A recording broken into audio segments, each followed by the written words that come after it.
नमस्कार, आप देख रहे हैं द फैक्ट इंडिया और मैं हूं आपके साथ राहुल। राजस्थान की सियासत में एक ऐसा तूफान खड़ा हुआ है जिसने प्रदेश का सियासी तापमान बढ़ा दिया है। भाजपा के राष्ट्रीय महामंत्री और राजस्थान के नवनियुक्त प्रदेश प्रभारी राधा मोहन दास अग्रवाल ने अपने बयान से राजनीति को पूरी हवा को राजस्थान में गर्मा दिया है। उन्होंने कांग्रेस के नेताओं को सीधे निशाने पर लेते हुए विवादित आरोप लगाए हैं और जिनमें देश के बंटवारे से लेकर 1984 के सिख दंगों तक की बातें शामिल हैं। दास ने कांग्रेस पर गंभीर आरोप लगाते हुए कहा है कि कैसे नेहरू और राजीव गांधी ने सत्ता के लिए देश को बंटवारे की आग में झोंक दिया था। उन्होंने स्पष्ट शब्दों में कहा है कि यदि मुस्लिम लीग का एक भी प्रमुख नेता मारा गया होता तो देश का बंटवारा टाला जा सकता था। और उन्होंने ये भी आरोप लगाया है कि प्रधानमंत्री की कुर्सी की भूख में कांग्रेस ने महिलाओं तक के साथ अत्याचार करवाए हैं और पाकिस्तान को सीमा पर कब्जा कराने दे दिया है। अब इस तरह की गंभीर आरोप राजनीतिक महाक्रांति को किस तरह से संकेत दे रहे हैं ये भी बताते हैं और आइए इस मामले की क्या मायने हैं वो भी आपको सुनाते हैं। सुनिए। संख्या में मुस्लिम समाज के लोग हैं, हिंदू समाज का बंटवारा करते हैं, विधायक बन गए तो कांट की हाड़ी बार बार थोड़े चढ़ती है। एक बार चढ़ गए, एक्सपोज हो गए, क्या किया उन्होंने इस बात के लिए। मैंने अभी विकास काम दिखाए हैं, जितने भी टॉप के अंदर विकास काम हुए, चाहे यह भव्य भवन जो 2014 में बना तब से लेकर आज तक, चाहे यहाँ की पानी की समस्या हो, जल निकासी की समस्या हो, बिजली की समस्या हो, विकास की समस्या हो, हर लड़ाई के लिए अगर कोई सामने है तो भारतीय जनता पार्टी है। और समाज इसको जानता है, टॉप के लोग इसको जानते हैं, देवली नेहरा के लोग जानते हैं इसको।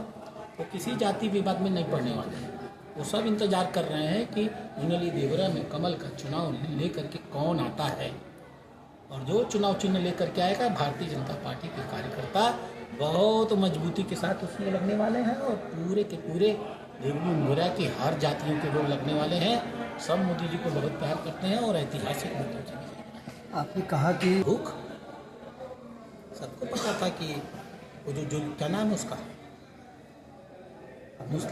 मुस्लिम लीग का वो नेता, मैं तो नाम भी उसका नहीं लेना चाहता हूँ, सबको पता था कि सबको मालूम था कि 6 महीने में वो मर जाएगा।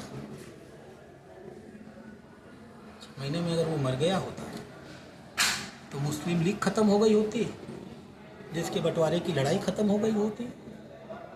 बहुत सारे लोगों ने इस बात को कहा था कि आज़ादी 6 महीने बाद मिल जाएगी तो कौन सा बुरा हो जाएगा, कम से कम देश बटेगा तो नहीं।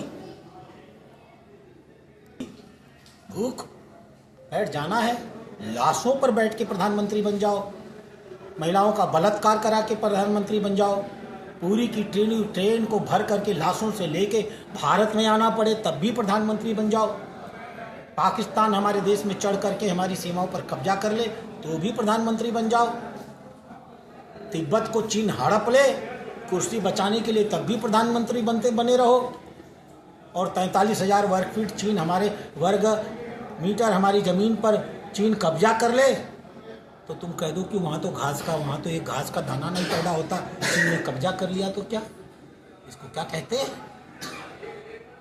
देश के बंटवारे के नाम पर नेहरू जी ने उस समय राजनीति किया, देश के बंटवारे के नाम पर राजीव गांधी जी ने राजनीति की।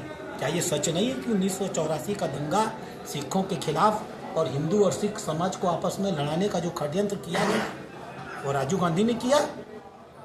क्या राज सच नहीं है कि राजीव गांधी ने कहा कि एक बड़ा पेड़ गिरता है तो थोड़ी तो धरती हिलती है, कहा था या नहीं। और क्या ये सच नहीं है कि आज की राहुल गांधी की सरकार, आज की राहुल गांधी की पार्टी उसी नेशनल कॉन्फ्रेंस के साथ समझौता करके बैठी हुई है जो नेशनल कॉन्फ्रेंस ये कहती है कि अगर हम कश्मीर के इस चुनाव में सत्ता में आ गए तो धारा 370 बंद कर देंगे और कश्मीर को 1953 के पहले की स्थितियों में ला देंगे जब एक देश में 2 प्रधान, 2 निशान और 2 था। उनका तो पूरा इतिहास है, मुस्लिम लीग के साथ समझौता करके वो चुनाव लड़ते हैं, पीएफआई के साथ, उनको पीएफआई को केरल और कर्नाटक में पालने और पोसने का काम कांग्रेसी करते हैं। इनका तो पूरा का पूरा इतिहास दंगे कराने का इतिहास है। आज जब वो देख लिए कि सारी रणनीति करके भी हम माननीय प्रधानमंत्री मोदी जी को प्रधानमंत्री बनने से रोक नहीं पाए तो अब देश में जाति दंगे करा रहे हैं। तो जनता बहुत समझदार है, अब ये नंगे हो चुके हैं और जनता इनको उतारने वाली है। राधा मोहन दास अग्रवाल ने अपने बयान में कांग्रेस के खिलाफ नई सियासी बहस को जन्मा दिया है और उनके आरोप जो देश के बंटवारे से लेकर 1984 के दंगों तक छू रहे हैं और इस बयान ने कांग्रेस के इतिहास पर भी एक बार फिर से सवाल खड़े कर दिए हैं। अब ये देखना दिलचस्प होगा कि इस बयान का असर कांग्रेस और उनके समर्थकों पर किस तरह से पड़ता है और क्या वाकई इस आगामी चुनाव में कोई बड़ा फेरबदल होगा या फिर ये आरोप कांग्रेस के खिलाफ जनता के गुस्से को और भी भड़का देगा। इस बयान के राजनीतिक परिप्रेक्ष्य को समझने के लिए और भी ज्यादा जानकारी के लिए हमारे साथ जुड़े रहे और तब तक के लिए देखते रहे द फैक्ट इंडिया। फिलहाल मुझे दीजिए इजाजत और हमारे साथ बने रहें। धन्यवाद।